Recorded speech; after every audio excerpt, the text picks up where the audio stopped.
अभी ज्यादा वक्त नहीं बीता जब कोविड गुजरा है। दुनिया एक तरह से ठप हो गई थी कोरोना के काल में। कोरोना वैक्सीन की मदद से जिंदगी ज्यों-ज्यों पटरी पर उतरी, लगा कि अब सब कुछ ठीक होगा। भारत समेत दुनिया भर में कोरोना के मामले जब एक बार फिर बढ़ रहे हैं तो कई तरह की आशंकाएं हैं। कुछ लोग इसे अलग नजरिए से देखते हैं तो कुछ इससे भयभीत होते दिख रहे हैं। संक्रमित लोगों की तादाद और मृतकों का आंकड़ा बढ़ा है और ये चिंता करने की बात है। आखिर कोरोना के दोबारा लौटने की वजह क्या है? क्या ये पहले ही जितना खतरनाक है? कई सवाल आपके जहन में होंगे, कई गलतफहमियां भी हो सकती हैं। एक रिपोर्ट देकर हम भी समझने की कोशिश कर रहे हैं कि आखिर इस वक्त लौटा कोरोना कितना खतरनाक है।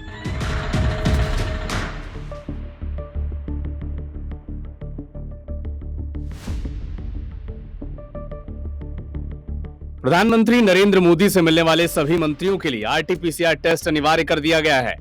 पीएम मोदी से मिलने वाले बाकी लोगों का भी कोरोना टेस्ट कराया जाएगा। इसके बाद ही पीएम मोदी से मुलाकात हो सकेगी। इस एहतियातन कदम के पीछे एक बड़ी वजह है देश में कोरोना के बढ़ते मामले। दरअसल देश में कोरोना के एक्टिव केसों की संख्या 7,121 तक जा पहुंची है। केरल में सबसे ज्यादा 2,223 मरीज हैं। इसके बाद गुजरात में 1,223, दिल्ली में 757, पश्चिम बंगाल में 747 पॉजिटिव मरीज हैं। बीते 24 घंटे में 306 से ज्यादा नए मामले सामने आए हैं। कोरोना के नए वेरिएंट से अब तक 74 लोगों की मौत हो चुकी है। हर दिन औसतन 350 से ज्यादा नए कोरोना के केस दर्ज हो रहे हैं। साल 2020-21 में कोरोना अपने चरम पर था। रोजाना हजारों केस सामने आ रहे थे और सैकड़ों लोगों की मौत हो रही थी। लेकिन युद्ध स्तर पर चलाए गए वैक्सीनेशन प्रोग्राम से इस पर लगभग पूरी तरह से काबू पा लिया गया।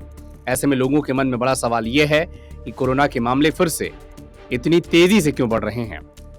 दरअसल भारत में कोविड-19 के 4 नए वेरिएंट मिले हैं। इनका पता तब चला जब कोरोना मरीजों की जीनोम सीक्वेंसिंग की गई। ये variant LF.7, XFG, JN.1, NB.1.8.1 series के हैं। चीन समेत एशिया के दूसरे देशों में कोविड के बढ़ते मामलों में यही वेरिएंट दिखे जा रहे हैं। हालांकि भारत में कोविड का JN.1 वेरिएंट सबसे आम है। टेस्टिंग में आधे से ज्यादा सैंपल में यही वेरिएंट मिला है। इसके बाद BA.2 26% और ओमिक्रॉन सबलाइनेज 20% मामलों में मिला है।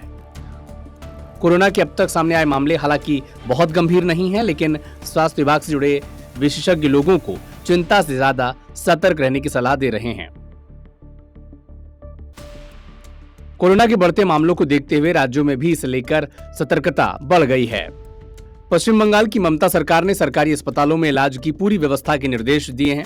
गुजरात ने अस्पतालों में बेड, वेंटिलेटर, ICU बेड की व्यवस्था करने की बात कही है। केरल में जुकाम, खांसी और बुखार के लक्षण पर कोविड टेस्ट अनिवार्य कर दिया गया है। कर्नाटक के Gulbarga institute of medical sciences में 25 बेड का कोविड वार्ड बनाया गया है। उत्तराखंड में जिला प्रशासन से अस्पताल में ऑक्सीजन और जरूरी सेवाओं की उपलब्धता सुनिश्चित करने को कहा है। तो हिमाचल में पहला कोरोना मरीज मिलने के साथ ही अस्पतालों में मास्क लगाना अनिवार्य कर दिया गया है।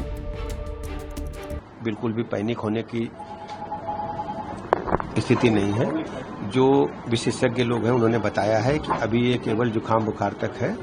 केवल जो गंभीर रोगी हैं और वृद्ध जनों को सतर्क रहने की आवश्यकता है। सरकार ने पूरे इंतजाम किए हुए हैं। हर स्तर पर समीक्षा की जा रही है और इसके अलावा ऑक्सीजन प्लांट्स और जो अस्पताल में जरूरी प्रबंध होते हैं सारे हमने कर लिए। कोरोना के बढ़ते मामलों को देखते हुए 5 जून को ही देश भर के अस्पतालों में मॉक ड्रिल की गई थी ताकि ऑक्सीजन, वेंटिलेटर, आइसोलेशन बेड और जरूरी दवाओं की पूर्ति सुनिश्चित की जा सके। वहीं 2 और 3 जून को स्वास्थ्य महानिदेशक की अध्यक्षता में तकनीकी समीक्षा बैठकें हुई, जिनमें राज्य और आपदा प्रबंधन एजेंसियों के साथ तैयारियों की समीक्षा की गई। ये जरूर है कि कोरोना के नए वेरिएंट उतने संक्रामक नहीं हैं जितने कोरोना की दूसरी लहर के दौरान थे, लेकिन फिर भी सतर्कता और एहतियात बेहद जरूरी है। Bureau report IPC24।